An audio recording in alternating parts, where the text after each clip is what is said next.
se retiren i ahí s'acaba tot. Esta no és la manera d'actuar. La manera d'actuar té que haver una coordinació amb els serveis socials. És a dir, al dia següent, el que estem reclamant és que al dia següent personal treballador de serveis socials acompanyats del policia de barri que patrullen els carrers i se ho coneixen tot al dedillo i el treballador social en l'historial de la família a la que li s'ha alçat o de les persones a les que li s'han alçat l'acte tenen que intermediar perquè això no es repetisca.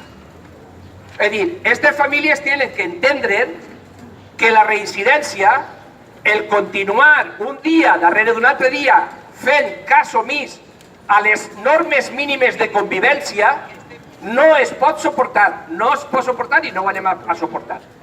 I això no està passant, és a dir, no estan treballant d'una manera coordinada. I mireu, no es tracta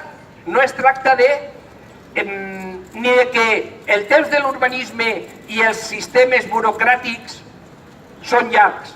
És que el que estem dient no són les urbanitzacions, el que estem dient són intervencions que se poden fer a plaç curt.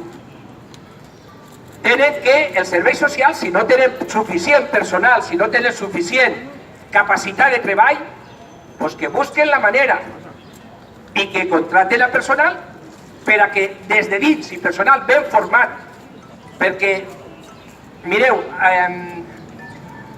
ja fa temps que ho sabem, però els informes que s'estan presentant per mi dels serveis socials no estan fets per professionals qualificats. I això no té trellat. Vaig a dir-ho un poquet més clar. Se confundís l'exclusió social amb la venda de droga. Este és un altre tema. És a dir, els que estan dedicant-se a vendre droga no estan excluïts socialment, estan fora del sistema. El que tenen que treballar serà per traure-los del tema del... És a dir, són polítiques socials que són completament diferents i no s'estan aplicant i no ho estan fent. Mireu, el que... Bé, ja, no anem a entrar-li. És a dir, el que interessa o no interessa, el que tenim clar és que a nosaltres sí que ens interessa i no anem a parar fins a aconseguir-ho. És a dir, la droga en el Cabanyal fa 30 anys que està, o més, per ahí, però més o menys, val? Me dona igual 30 que 35, que jo me'n recordi. I l'estem patint, i això sí que ho vaig a contar en públic, perquè ja és hora. En una reunió en el subdelegat de govern es van dir que és que si s'actuava s'anaven a dispersar per la resta de la ciutat. I que entonces, us dic com és, paraules textuals, paraules textuals davant del subdelegat de govern. I jo ho entenc, és a dir, li vaig dir, tècnicament és una explicació concreta i real i vaig donar les gràcies per ser tan valent de dir-me-la.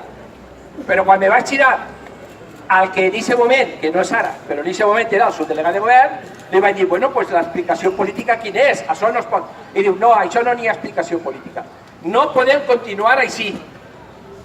I per això, totes aquestes qüestions i consideracions, doncs així tenim a la Societat Musical de Poblats Marítims que està perdent escolars, està perdent l'escola de música bàsica perquè és complicat passar per ser lloc del barri. El Mercat del Cabanyal necessita que aquestes, diríem, 500 viviendes que són de patrimoni públic, sense deixar de que ho siguen, perquè ara vos explicaríem aquest problema. És a dir, el tema que són, el major propietari que n'hi ha en el Cabanyal en aquest moment és l'Ajuntament. I tenim un parc de vivienda pública considerable. I això és una oportunitat. Això pot ser una oportunitat, però al mateix temps és un risc. Per què és una oportunitat? Perquè podríem fer un programa de vivienda social per a jóvens, per exemple, tan necessitats que s'està. Però se pot convertir en una cosa contrària si resulta que perquè siga un patrimoni públic, en la qual cosa estem d'acord, perquè siga un patrimoni públic, pues se tinga que estar 5 o 10 anys perquè no n'hi ha diners per a rehabilitar i per a arreglar les cases. Tal com estan els carrers de José Luis Benlliure, Padre Luis Navarro, Amparo Guillem i Pescadors, que molta gent evita passar per ahí. I per l'església de Rosari també. En l'església de Rosari també, he dit, és en general, pues resulta que la degradació de les façanes mateixes, pues que no se pot mantindre. O sigui, en els pressupostos del 2017 no n'hi havia diners per a mantindre les propietats. Si els propietaris estem obligats a mantindre el decoro de les façanes i de les nostres cases, pues l'Ajuntament també, i és el que estem reivindicant. No podem estar de 5 a 10 anys en les cases i en els carrers conforme estan. Doncs bueno, totes aquestes coses que més o menys tots els que estem així i els que no també, coneguem i sabem, són per les que ens hem juntat, coincidim, perquè cada organització té els seus punts i les seues punts de mira, però els problemes que vivim dia a dia, són els mateixos per a sempre, per a tots. Són els mateixos per a tots. Continue dient, cal reivindicar un pla d'acció i d'urbanització i d'inversions globals. N'hi ha una altra qüestió que vos vaig a dir. Mireu, es començarem, he dit, s'han fet coses, i n'hi ha interès, diuen i manifesten, i s'ha fet el tema de l'EDUSI, sabeu? L'EDUSI són els fons europeus, que són 15 milions i que l'Ajuntament s'ha compromès a aportar uns altres 15 milions. Bueno, són interessos.